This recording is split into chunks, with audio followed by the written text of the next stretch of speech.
bonjour à toutes, bonjour à tous. Je suis ravi de présenter cette table ronde introductive au cours de laquelle nous allons vous présenter les résultats d'un sondage qui est déjà sur le site de latribune.fr sous la plume de César Armand. Donc si vous voulez avoir plus de détails, bien sûr, vous pourrez lire la tribune, mais surtout on va en débattre. Alors pour présenter le sondage avec nous, François Legrand, qui est directeur d'études à l'IFOP, va le présenter dans quelques instants. Et puis j'ai le plaisir pour le commenter de pouvoir débattre avec Marc Cagnard. Vous avez déjà vu pour l'introduction, le président de la Chambre des notaires de Paris, et Richard Curnier, directeur régional Île-de-France de la Banque des Territoires. Peut-être François, en 7-8 minutes, quelques slides pour comprendre effectivement ce regard des Franciliens sur le Grand Paris et le logement. On a parlé de la crise à un an des Jeux Olympiques. Bonjour Philippe, bonjour à tous. Merci pour cette introduction. Donc effectivement, les notaires du Grand Paris et la Tribune ont souhaité commander à l'IFOP une enquête exclusive pour comprendre quelles étaient les attentes, les perceptions et les comportements des franciliens concernant notamment l'immobilier, donc dans ce contexte du Grand Paris et des Jeux Olympiques. Alors je vais juste voir si je peux faire défiler les slides ou pas. On va voir, ça ne s'affiche pas pour l'instant, c'est pas grave. Je vais pouvoir commencer tout de suite. Ça y est, les voilà. Parfait. Effectivement, donc avec une première question qu'on a introduite. Donc c'est une enquête qui a été réalisée auprès d'un échantillon de 1500 franciliens représentatifs de la population en Île-de-France. Et donc on a la chance de pouvoir s'appuyer dans cette enquête sur des historiques, des questions qui ont déjà été posées, donc on peut mesurer des tendances. Premier enseignement de cette étude, c'est que les résultats viennent relativiser, nuancer une idée qui a été beaucoup dite de grand exode des franciliens après la période du coronavirus. Vous le voyez, quand on interroge les franciliens sur leur souhait de quitter Paris et sa région, cela concerne un tiers des franciliens, 33% en 2023, et c'est une proportion comparable à celle qu'on mesurait avant la crise du coronavirus. Donc ça nuance un peu cette idée effectivement de grand exode post-crise du Covid. De la même façon, quand on demande aux franciliens s'ils sont satisfaits de vivre dans leur quartier, là où ils habitent, 72% nous disent que oui, donc c'est un haut niveau de satisfaction qui montre globalement une partie importante des habitants de l'Île-de-France sont contents de vivre dans la région. Alors, en revanche, ce qu'on observe effectivement, et donc là c'est un indicateur qui est assez intéressant, c'est que la proportion de locataires en Île-de-France qui envisagent d'acheter leur premier bien immobilier au sein du Grand Paris, elle recule assez fortement entre 2022 et 2023. Vous voyez, on passe de 27% à seulement 23% donc de locataires qui envisagent une acquisition immobilière au sein du Grand Paris. Et c'est un indicateur effectivement de cette dégradation effectivement du marché de l'immobilier. Il y aura d'autres éléments dans l'étude qui vont le montrer. Alors, dans ce contexte-là, effectivement, il y a un consensus partagé dans la région Île-de-France par la quasi-totalité des habitants, quelle que soit leur catégorie socio-professionnelle, quel que soit leur âge, d'une difficulté d'accès à la propriété immobilière en Île-de-France. Ça ne vous étonnera pas. Effectivement, c'est le premier item de cette question. Vous voyez, 82% des franciliens estiment qu'il est beaucoup plus difficile de devenir propriétaire qu'il y a 20 ans en Île-de-France. Il y a même pratiquement un francilien sur deux, 46%, tout à fait d'accord avec cette affirmation.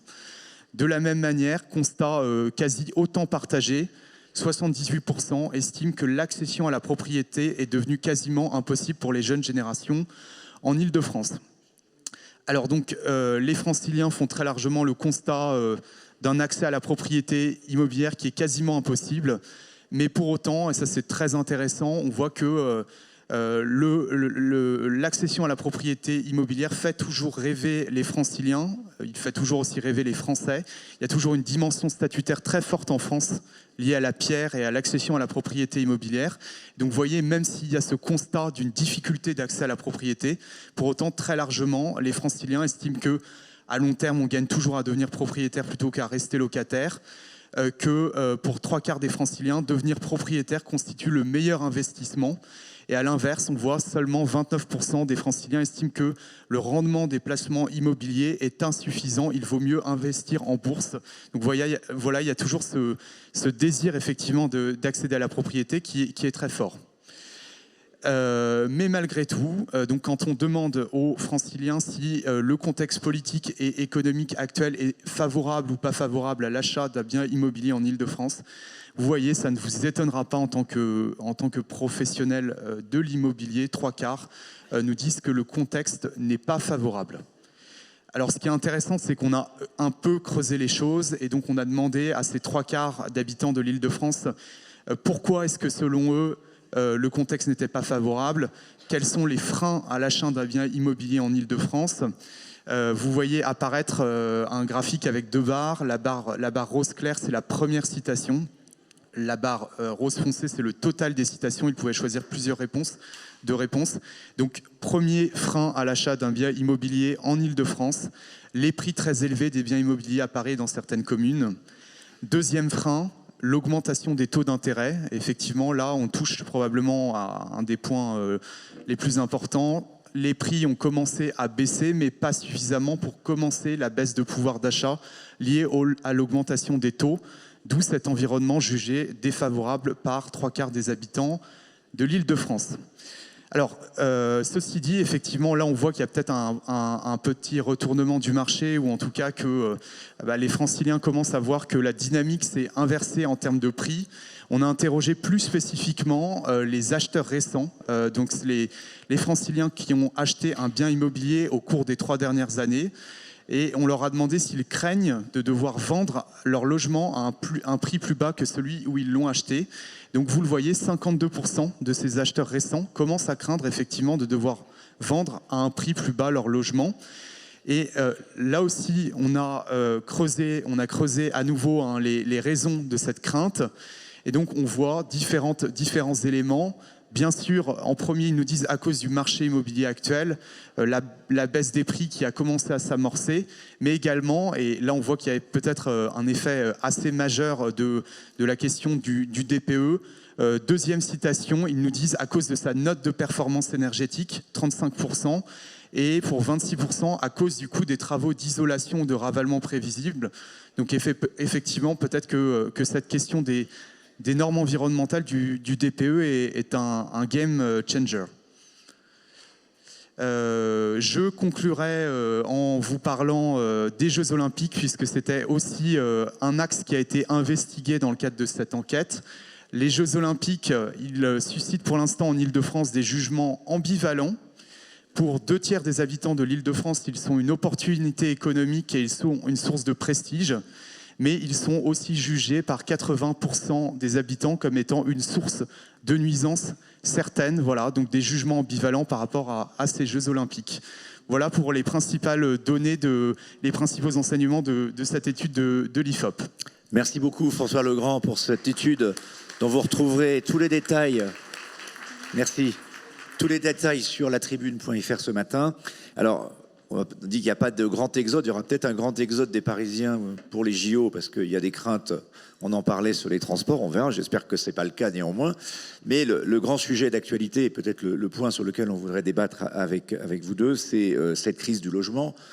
Alors, je ne dirais pas qu'elle était imprévisible. On se sentait venir qu'à un moment donné, comme on dit à la tribune, on connaît bien les marchés financiers, on dit les arbres ne montent pas jusqu'au ciel, donc c'est vrai pour l'immobilier.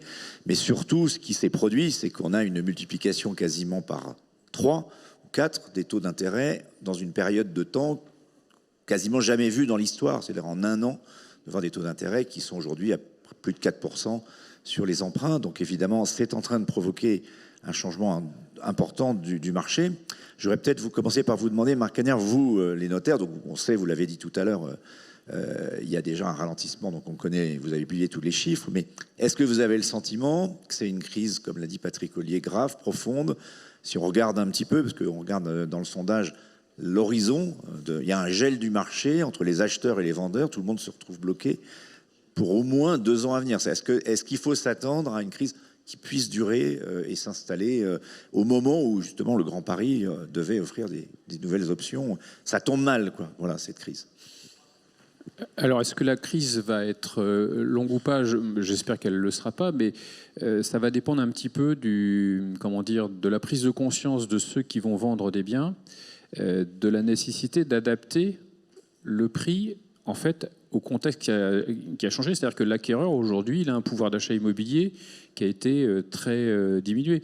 Lors de la dernière conférence de presse des chiffres de l'immobilier des notaires qui s'est tenue il y a la semaine dernière, je crois, oui, je ne sais plus, c'était la semaine dernière, on a pris un exemple d'une personne qui a acheté un appartement de 65 mètres carrés il y a 2 ans, et aujourd'hui, si elle devait refaire la même acquisition, qu'est-ce qui a changé? Pour avoir le même appartement, il faut qu'elle augmente le montant de ses échéances de crédit de 22%. Ou alors, il faut qu'elle perde 10 mètres carrés sur un appartement de 65 mètres carrés. Donc on voit bien qu'on a aujourd'hui un décrochage entre la position vendeur et la position acquéreur. Ce n'est pas l'histoire des vases communicants, mais il va falloir à un moment donné que les vendeurs Est-ce actent. que le pouvoir est passé du côté des acheteurs, comme on dit? Dans les négociations, oui, ça c'est vrai, on le constate. Et là, cet ajustement des prix commence à avoir lieu. En tout cas, à Paris, on parle de redescendu en moyenne en dessous de 10 000 euros. Et sur la région Île-de-France, qu'est-ce que vous observez un peu la même tendance? Est-ce que cet ajustement va devoir se faire? Qu'est-ce qui va le provoquer? On parle beaucoup aussi des gens qui sont sur des crédits relais, qui ont déjà acheté leur nouvel appartement à des prix plus élevés et qui doivent vendre. Voilà, il y a des situations, même individuelles, qui commencent à devenir complexes. Oui, oui, alors il y a beaucoup de paramètres qui font qu'aujourd'hui, des gens hésitent à vendre. On prend un exemple, quelqu'un qui a acheté il y a 5 ans, avec un taux d'intérêt, on va dire, à 1,50. Aujourd'hui, s'il vend, il va être obligé de rembourser son crédit pour pouvoir acheter, et là, avec un taux d'intérêt qui est plus le même. Donc, psychologiquement, cette personne va se dire, il va falloir que j'attende. Je vais attendre peut-être 24 mois avant de voir à nouveau des taux d'intérêt qui baissent pour pouvoir réemprunter dans des conditions qui jugent convenable. Mais finalement, quand on regarde il y a 4-5 ans, il y a 10-15 ans, les taux d'intérêt étaient déjà à 4,50 ou 5. Donc on revient à des taux plus normaux. Ce qui était le passé récent, c'était les années folles avec un argent quasi gratuit. Donc il va falloir qu'il y ait ces ajustements qui vont se produire. Ces ajustements, y compris des prix. Alors, Richard Curnier, pour la Banque des Territoires, on va parler beaucoup de logement social, bien sûr, parce que c'est le rôle de la Caisse des dépôts. J'allais dire, il y a un paradoxe, il n'y a jamais eu autant d'argent dans le livret A, ça fait partie des charmes de la hausse des taux, mais en même temps, il y a un vrai problème de logement, de construction de logement, et notamment pour le logement social. Comment est-ce que vous observez, vous, la situation depuis un an? Bon, bonjour à toutes, bonjour à tous. Déjà, juste, je voudrais compléter un peu les propos du président de Notaires des Grands de Paris. Effectivement, aujourd'hui, il y a 2 sujets. On l'a vu dans le sondage, c'est très clair, c'est les prix d'immobilier qui sont très élevés et à la fois l'augmentation des taux aujourd'hui qui pose problème. Mais il ne faut pas oublier aussi que l'augmentation du prix de l'immobilier est due à une politique monétaire avec des taux très très bas, puisqu'on empruntait encore, il n'y a pas si longtemps que ça, à moins de 1% quand même. En début 2022, on avait encore des taux relativement en dessous de 1%.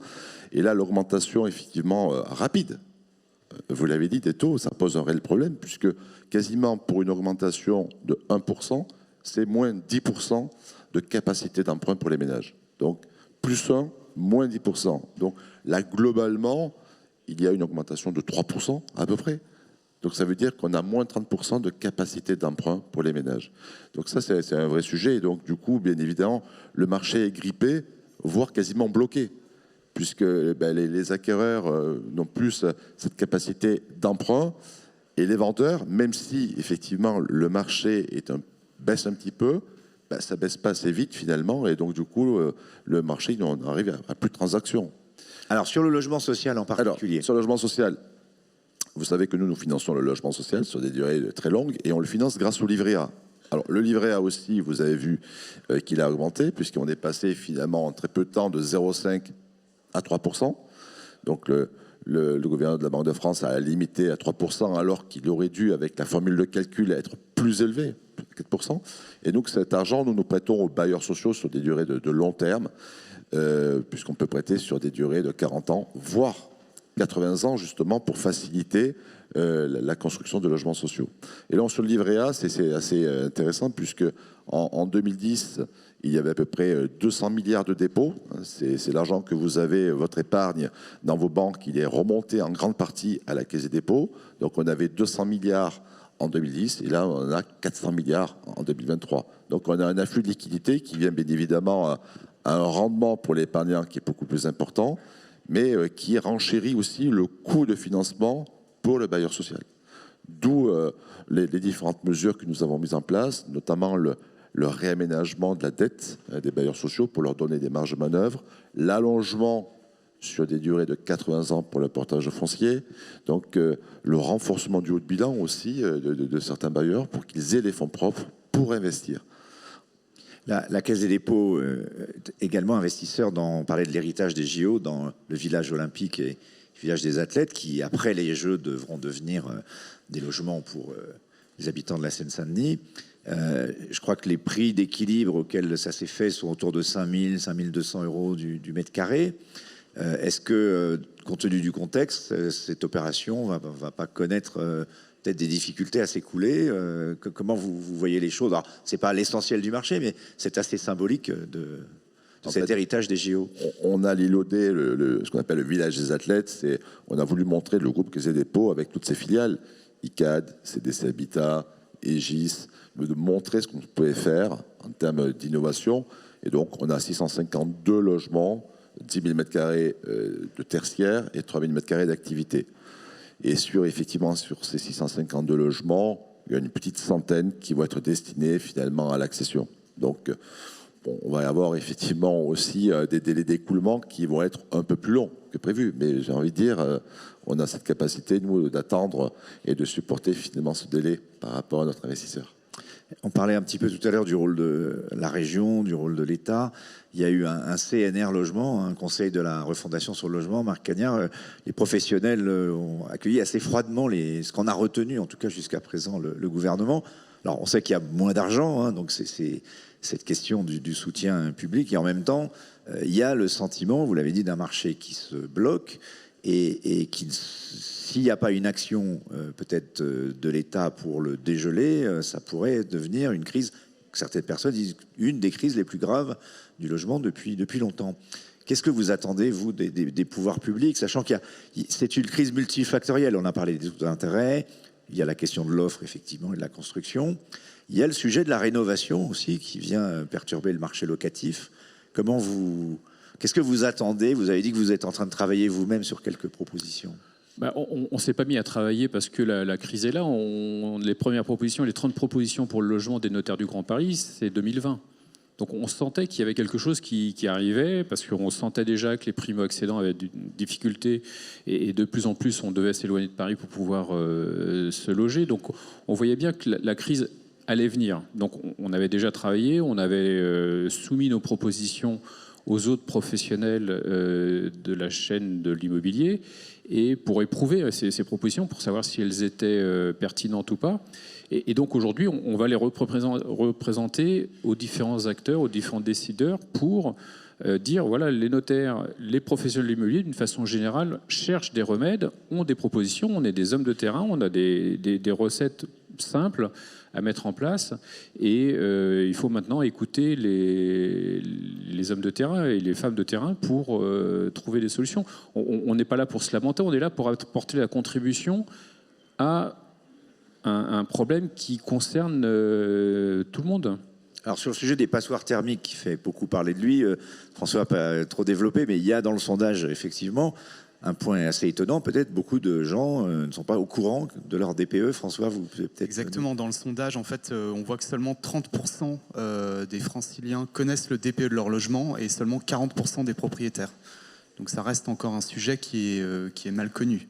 Alors que c'est en train d'arriver, et puis j'en parlais avec plusieurs responsables d'immobilier qu'on a vus récemment, en Ile-de-France, avec les haussmanniens, c'est pas simple en plus de résoudre ce problème de passoire thermique, sans compter les coûts que ça représente.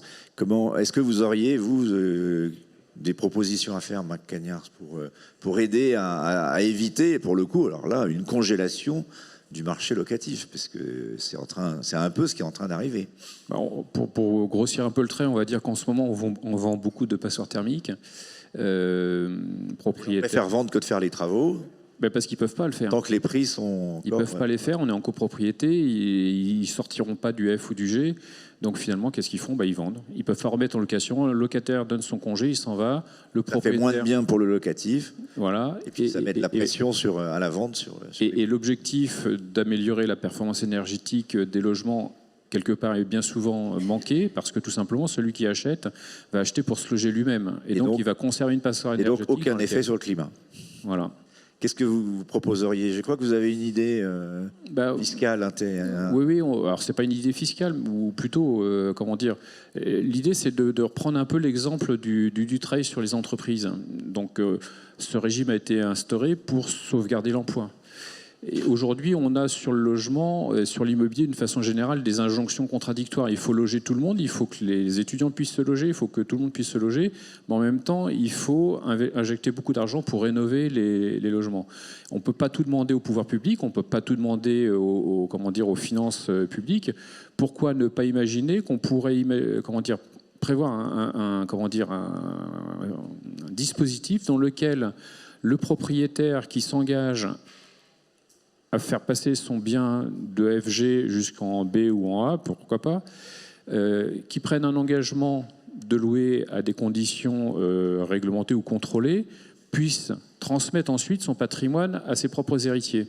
Là, ça serait une incitation fiscale puissante à, d'une part, offrir plus de logements en région parisienne, mais en plus, de mobiliser des fonds privés et non plus des fonds publics sur la rénovation avec la perspective de pouvoir transmettre, parce que la transmission, c'est ce qu'on voit aussi dans nos études, c'est pas une question de personnes aisées ou riches, c'est tous ceux qui détiennent ne serait-ce qu'un bien immobilier ont une seule préoccupation, c'est de pouvoir le transmettre, de pouvoir le préserver et d'éviter le déclassement pour les générations qui viennent. Valérie Pécresse disait tout à l'heure qu'il n'y avait pas eu beaucoup d'études d'impact sur ce qui avait pu être fait à Paris sur les transports. Est-ce qu'il y a eu, moi j'ai l'impression qu'il n'y a pas eu beaucoup d'études d'impact au moment où il y a eu la loi climat résilience sur l'impact du DPE sur le marché immobilier. C'est votre sentiment aussi? Oui. Richard Curnier, sur ces questions des passoires thermiques, il y en a beaucoup aussi dans le logement social d'ailleurs. Pas tant que ça, hein. Les bailleurs quand même ont fait des efforts de réhabilitation importants et justement il y a très peu, il y en a bien évidemment, mais ça reste encore très acceptable. Donc il y a eu des travaux qui ont été faits par les bailleurs sociaux justement sur ce sujet-là. Donc la puissance publique fait le boulot, il faudrait que le secteur privé puisse agir. Voilà. Peut-être pour terminer le débat. Oui, juste un point à ajouter sur le DPE, c'est aussi un autre élément de l'enquête. On a demandé aux personnes qui ont l'intention de vendre leur logement au cours des 12 prochains mois si l'entrée en vigueur de l'interdiction de la location de logements classés F et G les pousse à vendre leurs biens. Et ça concerne quand même 47% des candidats à la vente, des personnes qui veulent vendre, dont un cinquième qui nous disent même oui, tout à fait. Donc on voit que c'est effectivement, ça rejoint ce que vous disiez sur le fait que vous vendiez beaucoup de passoires thermiques. Effectivement, c'est très net dans les résultats de l'étude. Ouais, on voit ça un peu sur le marché, de toute façon. Il suffit de regarder. Peut-être pour terminer, Richard Curnier, donc le rêve du Grand Paris Express, c'était de réconcilier à la fois ce grand métro des transports, réinventer quelque part la métropole. Il y a eu 3 programmes, d'ailleurs, Patrick Ollier l'a dit hier soir. Inventons la métropole 1, 2, 3. Bon, tout ça, c'est très bien, c'est un beau projet d'urbanisme. Est-ce que ce beau projet, aujourd'hui, est un peu en train de se fracasser face aux réalités et comment redonner, finalement, sur de la visibilité à ce projet de Grand Paris dans un moment économique qu'on voit bien qu'il n'est pas forcément celui dans lequel on l'a imaginé au départ? Je crois que le Grand Paris de la mobilité, on y arrive. Je veux dire, aujourd'hui, les 68 gares devraient être livrées finalement en 2030. Alors une partie en 2025, l'autre partie en 2030. Alors même si 2030 c'est encore dans quelques années, mais je veux dire tout est en ordre pour que les travaux arrivent à livrer ces gares. Le vrai sujet, le vrai enjeu, c'est le Grand Paris du logement. C'est ça en fait. Et je voudrais saluer quand même une initiative du président des acteurs du Grand Paris, Thomas Hans, qui est là, qui a justement lancé cette dynamique sur le Grand Paris du logement, et l'enjeu, il est là, en fait. Marc Cagnard, la bonne nouvelle aussi, c'est que les Franciliens veulent continuer à vivre en Île-de-France. Donc ça veut dire que ça donne de l'espoir sur l'attractivité de cette belle région. Oui, et je pense qu'on est en train de se rendre compte que les effets du confinement commencent à s'atténuer. Il y a eu ce mouvement de cette ruée vers la grande couronne, voire plus loin. Et finalement, tout compte fait, c'est voir la mer. Pas mal Paris. Donc, un des sujets aussi qu'on voit, on peut terminer là-dessus, je crois que vous avez posé la question d'ailleurs sur l'impact du télétravail, mais on sent que donc les gens voulaient une pièce supplémentaire. Bon là, visiblement, cette pièce supplémentaire, ils vont avoir du mal à se l'offrir. Donc ça va ramener les gens dans les bureaux d'une certaine façon, cette crise immobilière. Voilà. Eh bien, écoutez, on arrive à la fin de ce débat. Merci beaucoup de nous avoir écoutés. Je crois qu'on va parler maintenant plus en détail de transport avec ma collègue Marie Nidio et la suite des débats. Merci. Merci.